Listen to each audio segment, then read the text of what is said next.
Auzubillahiminash-shaytanir-rajim. Bismillahir-rahmanir-rahim. Dear students and viewers, Assalamu alaikum warahmatullahi wabarakatuh. I hope you all are well and fine by the sure mercy of Almighty Allah. As you know, we are discussing 11th class history chapter the Industrial Revolution. To continue this topic,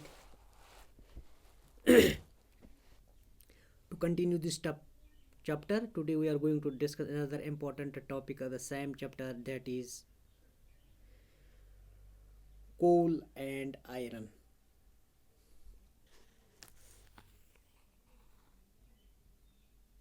इससे पहले हम बात कर चुके हैं finance पर, जो bank of England है इसकी जो बुनियाद डाली गई 1694 में।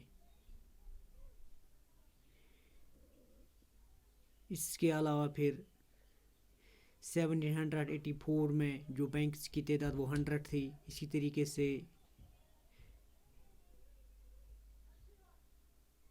1820s में इन बैंक्स की तादाद जो थे 600 तक हो गई। तो जो टॉपिक हमारा आज है वो है कोल एंड आयरन। जहाँ तक कोल एंड आयरन का ताल्लुक है, आयरन, कॉपर और टिन ये मेटल्स है। इनको कैसे स्मेल्ट करते थे, इनको कैसे पिघलाते थे। इनको पहले चारकोल से पिघलाते थे फ्रॉम बर्न्ट टिम्बर। ये जो क्वालिटी आयरन की प्रोड्यूस होती थी वो हाई क्वालिटी की नहीं थी, लो क्वालिटी थी। फेयर क्वालिटी ऑफ आयरन नहीं प्रोड्यूस होता था। इसके रिजल्ट्स कुछ अच्छे नहीं निकले। कोल हेल्पर्स, इससे पता है कि कोल हमें मदद करता है किस में, इंडस्ट्रीज को चलाने में, कारखानों को चलाने में, और इसका एक इम्पॉर्टेंट रोल है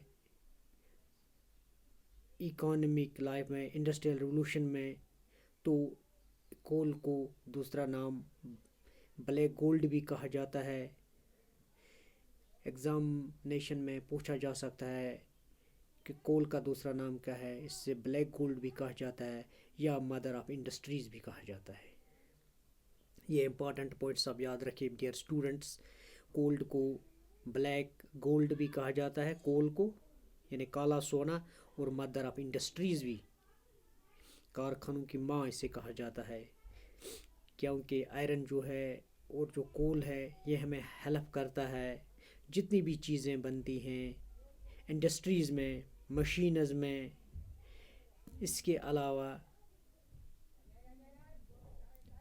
18th सेंचुरी में जो रिवोल्यूशन आया था इंडस्ट्रीज़ में वो इसी की वजह से आया था, कोल एंड आयरन की वजह से। इसके अलावा हमारा जो दूसरा टॉपिक है वो है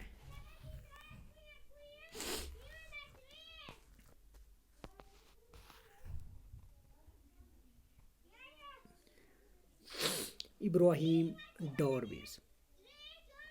इब्राहिम डॉर्बी, जहाँ तक इनकी फैमिलीज़ का ताल्लुक़ है, इनकी 3 जनरेशन्स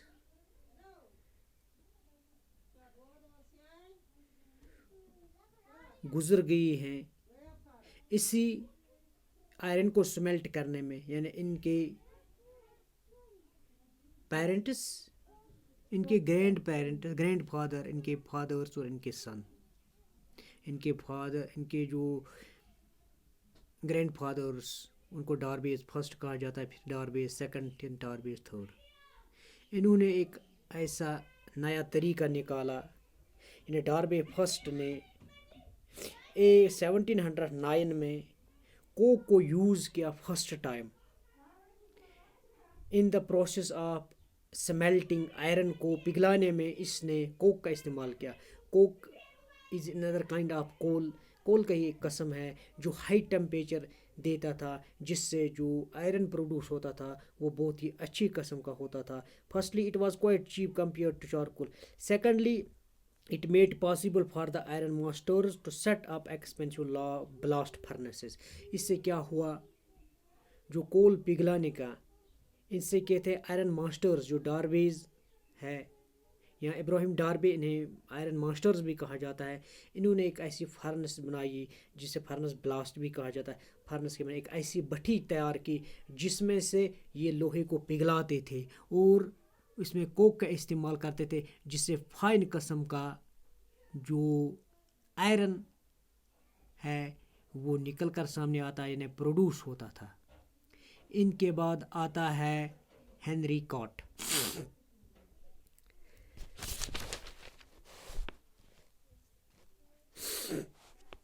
हेनरी कॉट जो है invented blood finance in 1700 which made it possible produce more pure and better iron. इसने भी एक ऐसा तरीका कार निकाला जिससे बहुत सा अच्छा जो आयरन है प्रोड्यूस होता था, बहुत अच्छी किस्म की जो आयरन है वो प्रोड्यूस होती थी हेनरी कॉट के दौरान।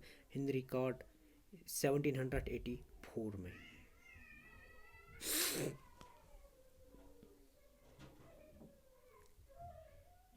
हेनरी कॉट के बाद आता है जॉन विलिंगसन। ये यहाँ पर आप देख सकते हैं हेनरी कॉट की पिक्चर, ये हेनरी कॉट थे। इसके बाद आता है John विलिंगसन।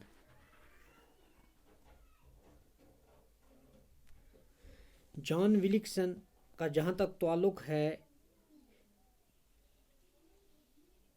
was the first person to use James water steam engine, जिसने स्टीम इंजन को भाप को इस्तेमाल किया फॉर द ब्लास्ट ऑफ फर्नांसेस, इसी भट्टी में लोहे को पिघलाने में, जिसने पहली बार भाप को इस्तेमाल किया 1776 में। It prove to be highly successful invention, इसकी भी हाईली ये इन्वेंशन है, ईजाद है। He was the first to manufacture the iron chairs. इसके अलावा और एक बड़ा कारनामा इसने अंजाम दिया कि इसने पहली बार आयरन चेयर्स बनाए।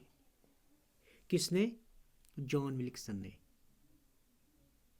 आयरन चेयर्स इसने बनाए, ट्रंक्स बनाए, जिन्हें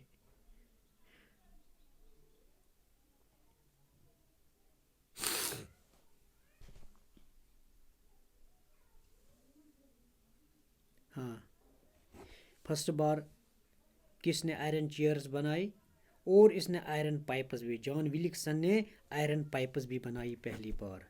ये भी इम्पॉर्टेंट है from the examination point of view से। सबसे पहले आयरन चेयर किसने बनाई है? जॉन विलिंगसन ने। पाइप्स इसने बनाई। इनके बाद और एक आता है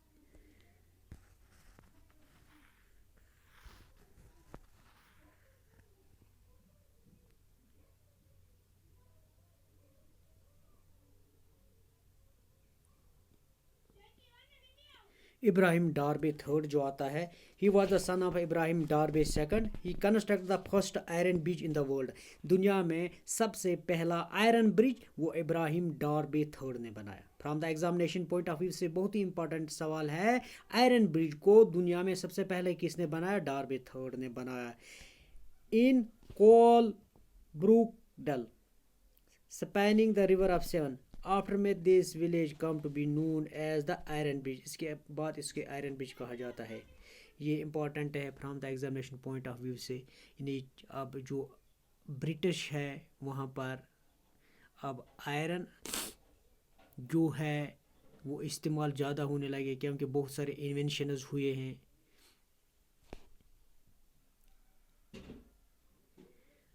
आप यहाँ पर देख सकते हैं। इसके बाद आते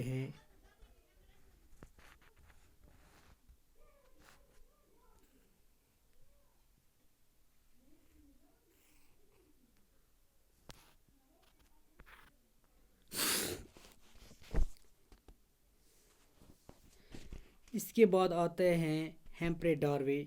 हेम्फ्रे डार्वे इन्वेंटेड सेफ्टी लैंप, जिसने सेफ्टी लैंप बनाए 1815 में। This invention proved invaluable in making the life of the labourers working in the mines safe. इसकी वजह से जो वर्कर्स की जो लाइफ है थोड़ी बहुत कंफर्टेबल बनती थी, यहाँ पर सेफ बनती थी माइनस में।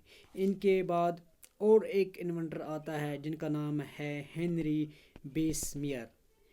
Henry Bessemer invented a technical of making steel purifying iron. इसने एक ऐसा टेक्निक बनाया है जिससे प्यूरिफाई किया जिससे प्यूरिफाई किया जाता था किसको, आयरन को 1856। It became popular as Bessemer converter.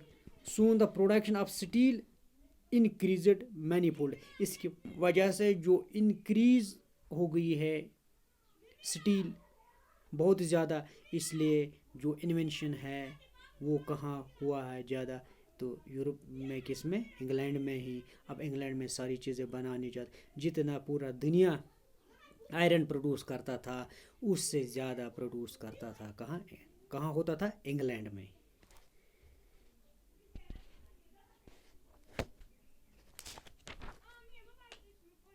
इसके बाद कॉटन, दूसरा जो टॉपिक हमारा है वो है, इसी के अंदर आता है, ये आपने देखे इन्वेंशर्स। इसके बाद आता है हमारा दूसरा टॉपिक जो है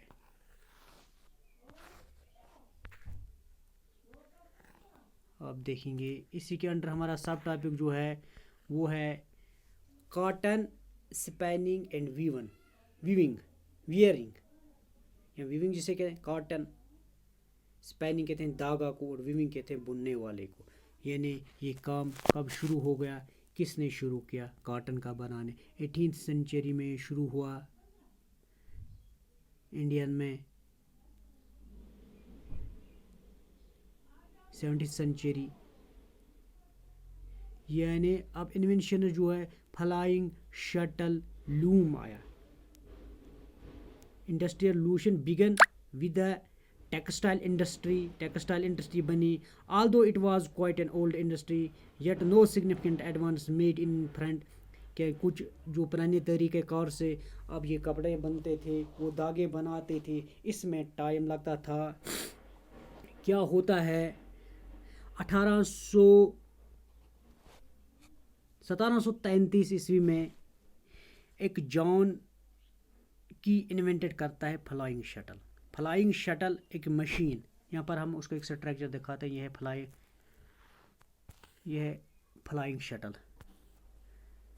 फ्लाइंग शटल जब ये इन्वेंट करता है, इससे क्या होता है, this invention revolutionised the textile industry. इसमें एक रिवोल्यूशन, एक इनकलाब आता है टेक्सटाइल इंडस्ट्री में, कपड़े बनाने की सन्नत में एक इनकलाब। It made it possible to weave broader fabric and that too in less time. इससे बहुत सारा कपड़ा बनाने में बहुत कम वक्त दरकार होता था, जैसे कि हम पहले हाथ से बनाते थे। Consequently the job of the weavers became easier. जो वीवर होते थे, जो बुनने वाले थे, उनके जो काम हैं वो थोड़ा आसान हो गए। This resulted in abandoning the use of spinning mills after some time. इसके बाद दूसरे आते हैं जेम्स हरग्रीव वो स्पेनिश जिमी जो है इसको इन्वेंट करता है 1764 में। Jenny was the name of the James Hargreaves wife. Spinning jenny could weave 8 to 10 yarn of threads at a time. जैसे कि एक थ्रेड वो एक साथ में कितने बनाती थे, वीव 8 to 10, 8 से 10 वो एक साथ बनाते थे। This made it possible to supply sufficient yarn to the weavers in a time. जो वहाँ पर वीवर्स होते थे उनके लिए एक सुफिशिएंट टाइम होता था कि वो यार्न पर बनाते थे। पहले जो धागे बनाने में इंसान को टाइम लगता था, अब जो व्यूअर्स होते हैं उनके पास जो माल आता था, यार्न जो आता था वो ज़्यादा आता। इसकी वजह से स्पिनिंग जिनी की वजह से, इसलिए उनको काम में कोई दिक्कत नहीं थी, अब काम में और तेज़ी लाई जाती थी। Undoubtedly this invention give a new direction to the textile industry in England. इसकी वजह से जो टेक्सटाइल इंडस्ट्री थी इंग्लैंड में, उससे एक और दिशा मिल गई, उससे एक और कामयाबी मिल गई, वो तरक्की करने लगी, वो आगे बढ़ने लगी। इसके बाद आता है रिचर्ड आर्कराइट जो हैं वो वाटर फ्रेम इन्वेंट करता है 1769 में। From the examination point of view से इम्पॉर्टेंट है, who invented a water frame, Richard Arkwright. When in 1769 C. It was the first cotton spinning machine. ये cotton spinning की पहली मशीन थी which worked on the hydro power, जो पानी पर चलती थी। यानी हाइड्रो पावर